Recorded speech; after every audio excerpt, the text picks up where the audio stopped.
Our next performer is Kathryn Telford. This is the bio I was instructed to read for Kathryn Telford. Kathryn Telford is a former middle school teacher who left it all behind for the flashing lights of the entertainment industry. That's what this is. And she is currently an Atlanta-based actress and a tour guide for Atlanta movie tours. She'd like to give a shout out to her homie since OJ had isotoners, Ashley Payne, for co-writing her set tonight. A lot of collaborating tonight. So this is our first time on Song Missing, so please give a warm welcome to Kathryn Telford. As soon as you hear the song first. Go!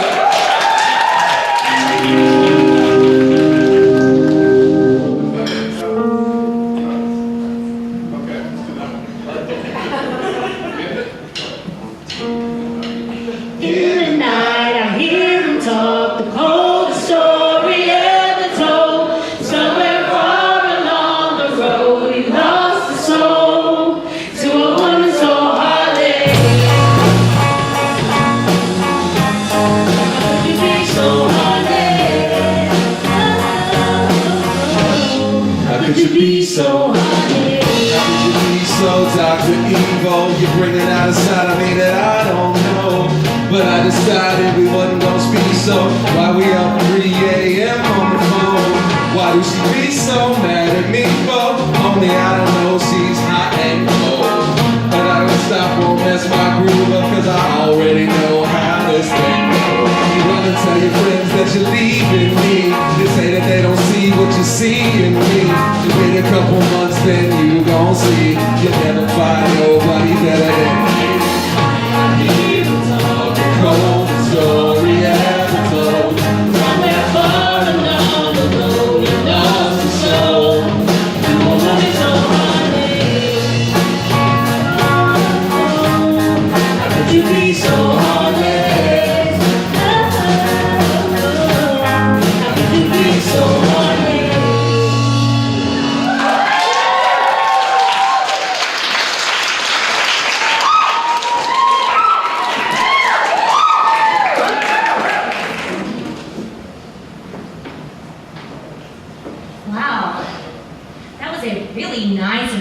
For whoever Kathryn is, but I'm Taylor Swift, America's most beautiful, elegant, noble, talented, graceful sweetheart. Some of you might be surprised to see me here, given that Kanye and I have had somewhat of a tumultuous relationship that has strategically played out in your subconscious through social media brainwashing, pop culture, world domination. Twitter. At Taylor Swift 13, y'all. But you got it all wrong. I was just as surprised as you to hear Kanye's new controversial song lyric, and I quote, "I feel like me and Taylor might still have sex. Why? I made that bitch famous. Goddamn, I made that bitch famous." I was surprised because Kanye and I have already had sex. And apparently he has already forgotten. Well, I haven't. I think about that strange night as often as I incite squad goal envy and Instagram my cats. Kanye, you fucked me and you forgot. How could you be so heartless? I guess I should start from the beginning. Back in 2010, Kanye took to Twitter and fired off an apologetic tweet storm saying he'd written the song for me, Taylor Swift.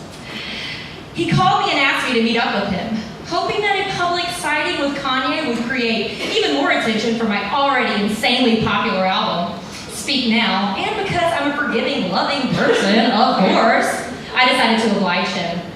Kanye came to pick me up in his 96 Cadillac Fleetwood. He was wearing his shutter shades and his all-red velour tracksuit. You guys know the look. I'm sure you've probably heard the rumor that Kanye picks out all of Kim's outfits. Well, he had a very tight, very see-through Balmain dress for me to wear that I wasn't particularly excited about. But when he handed me the dress, he said, and I quote, "Let the titties out. Free at last, free at last. Thank God Almighty, free at last." I didn't want to look like I wasn't a supporter of the civil rights movement, so I agreed to wear the dress. Once I changed, and Kanye posed for a few paparazzi pictures and then promptly broke their cameras by screaming, "I'm the next Nelson Mandela," we were off. It didn't take me long to realize we were actually on a bona fide date. Kanye took me to his private jet and told me that we were flying to Paris. I didn't know how I felt about being on this date, but I figured it would make me look more progressive, and I could piss off my racist grandmother at the same time, so I resolved to enjoy myself. Once we landed in Paris, he took me to a restaurant that was dangling from a rope attached to a crane. Literally, they hoisted Kanye and myself 180 feet up into the air to eat our dinner. On the way up, feeling quite smug about his elaborate restaurant choice, Kanye informed me, and I quote, "I think I do myself a disservice by comparing myself to Steve Jobs and Walt Disney and other human beings that we've all seen before. I should be more like Willy Wonka, and welcome to my chocolate factory." Over our decadent meal of escargot and tiramisu, Kanye started telling me about all of the things that he hates. This list includes Vanity Fair, khaki cargo shorts, big-ass striped scarves, white Santas, anything that can grow wings, the fetal position, popping bubble wrap, the smell of crayons, and books. Throughout the evening, Kanye kept ordering bottles and bottles of Hennessy. After dinner, we stumbled into a karaoke lounge. Kanye took to the stage and did a cover of Queen's Bohemian Rhapsody. The crowd was confused, and when they didn't cheer, he screamed, and I quote, "I'm a god. I am what Michael Jackson was to me." I tried to console him, and he told me, "You can't make it right. I will take off tonight into the night." And just like that, he was gone. Just as I was about to perform Teenage Dream better than anyone could have ever done it, I got a text from Kanye that said, "Come meet me in the bathroom stall and show me why you deserve to have it all." I thought to myself, that shit cray. But it might be an opportunity for me to fulfill my fantasy of being with my first black guy. I texted him back and asked me if he could meet me somewhere more private. He sent a car to pick me up. He met me in the drive of his French chateau, blindfolded me, and led me inside. When he removed my blindfold, I almost expected to be in a red room of pain, but instead I found myself in the middle of an elegant, gilded room with floor-to-ceiling mirrors. He whispered in my ear, "It is my greatest pain that I will never be able to see myself perform, but this is the next best thing." You might not know it, y'all, but I've had my fair share of strange sexual experiences. John Mayer. But having sex with Kanye was the strangest of all. The mirrored walls allow Kanye to keep eye contact with himself throughout the duration of our entire lovemaking. It's no surprise that a musician like Kanye would have a sex playlist. Most of you can probably guess what was on the playlist. All Kanye, of course, but no original Kanye tracks, surprisingly. Instead, he chooses to woo his sexual partners with an interesting collection of cover renditions that would make even the most avant-garde of lovers feel ill at ease.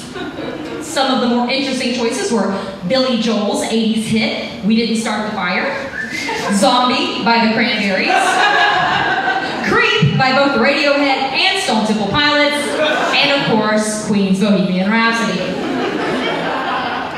Now, given his public feud with his ex, Amber Rose, I wasn't surprised when Kanye asked me to stick my finger in his ass. Not only did I oblige him, but I let him return the favor because there isn't anything wrong in the way two consenting adults choose to experience sexuality, y'all.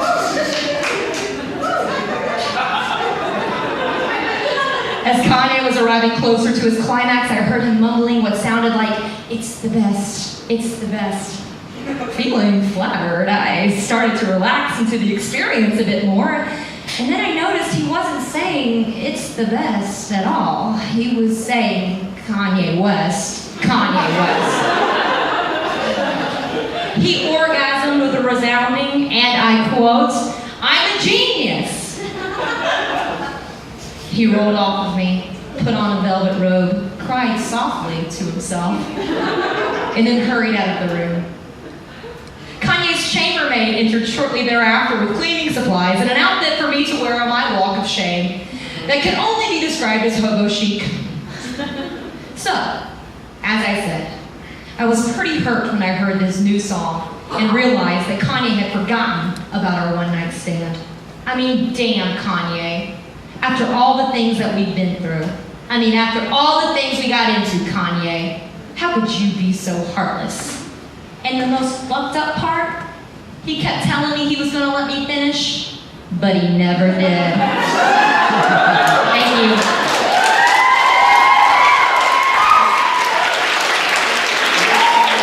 Kathryn Telford!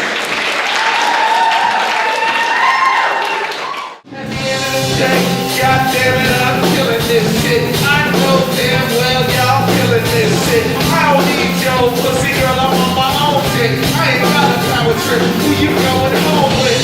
So how you doing? I'm surviving. I was drinking earlier, now I'm driving. Where the bad women at? Where you hiding?